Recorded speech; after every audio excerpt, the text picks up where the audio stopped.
So since this takes place in 1999, wouldn't it be more apt to call it like VHS C 99? Or if they're like really up to date on their tech, Mini DV 99? I mean, I don't know, that's just where my head goes.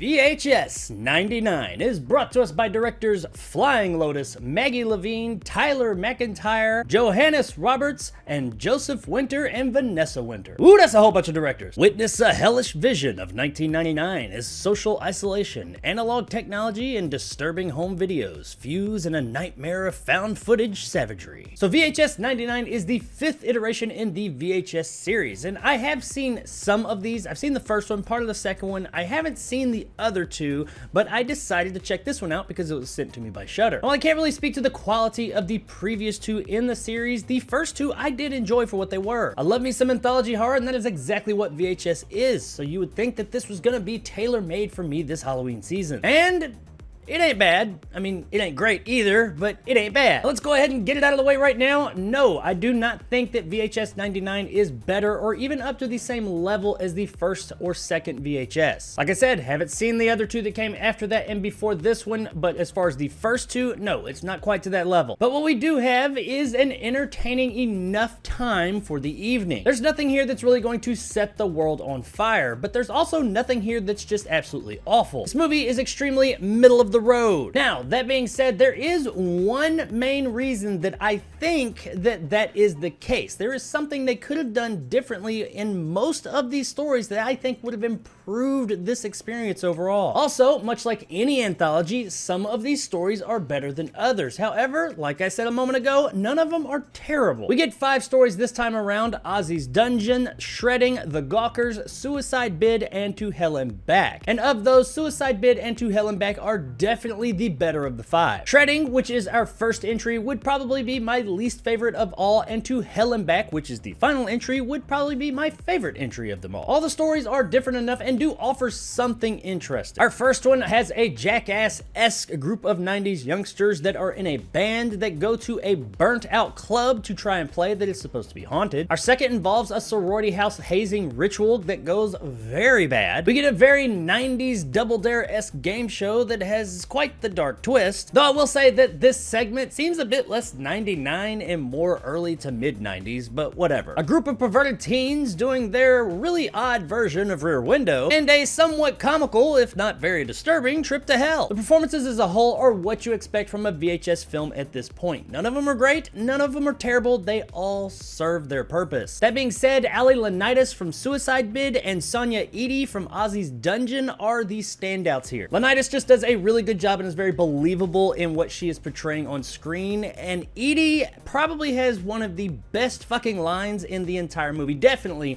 the entire movie, and just her over-the-top performance was a good time to watch. And she shouts out the Dreamcast in her segment, so hey, good on you, Sonya. Effects-wise, everything is pretty solid. Lots of practical effects going on here. Nothing too mind-blowing and out there, but it all looks very good. Much of it is masked by the whole found footage take on the film, but nevertheless, it does all look good, and from what I could tell, the vast majority of it was pretty damn practical. However, that does bring me to the one big problem I had with the movie. They didn't know when to stop. They didn't know when too much was too much. And what do I mean by that? Well, they show too damn much. I'm not saying you shouldn't show the creatures, monsters, ghosts, whatever it is that's going on, but some of these stories would have been much better served had they kept these things a little bit more obscure. The first story is the biggest offender of this as well. It shows so much of the creatures or monsters that are involved in this segment that they stop being scary. The segment becomes kind of comedic, and I don't think it was really trying to. I mean, yeah, there is definitely some dark humor in it, but the vibe I was getting from it, I don't think is the vibe they were shooting for. The Gawkers as well showed a bit too much of its thing that you come across, and it used probably the most CGI in the film for sure, and it just does not look that great. They definitely should have kept that thing in the shadows and just had little snippets of it so we would have got the idea of what was going on. Because while I did like this segment, once this thing happens in the end of the segment, it becomes a bit difficult to take it very seriously. Now, Suicide Bid does a bit better of a job here. It shows a lot less of its thing that it's going to show you at first. By the time you get to the end, all of a sudden they flood you with all this imagery,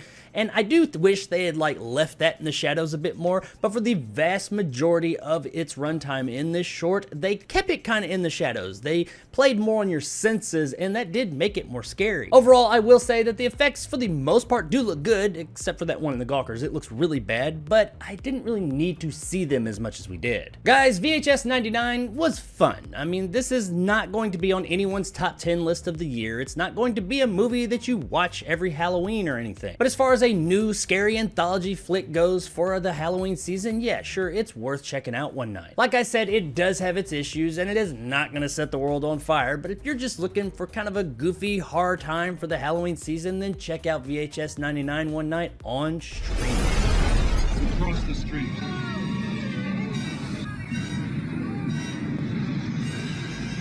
It's definitely not the greatest, but it is far from the worst, especially in the horror world, because there is a whole lot of crap out there. So if you're looking for a good time, check it out one night. So there it is, guys, my review of VHS 99. If you enjoyed and want more content like this, hit that subscribe button and help my little channel grow. If you want to help out the channel, check out my Patreon in the description below. Become a jarhead and get some of the awesome benefits that go along with that, like these guys. And possibly check out my top tier and become a bad motherfucker like my man Silverlock and Marge G. And also check out my memberships down below. If you liked what I had to say, give me a like. If not, let me know in the comments below why. And as always, stay sexy. Hell, I guess.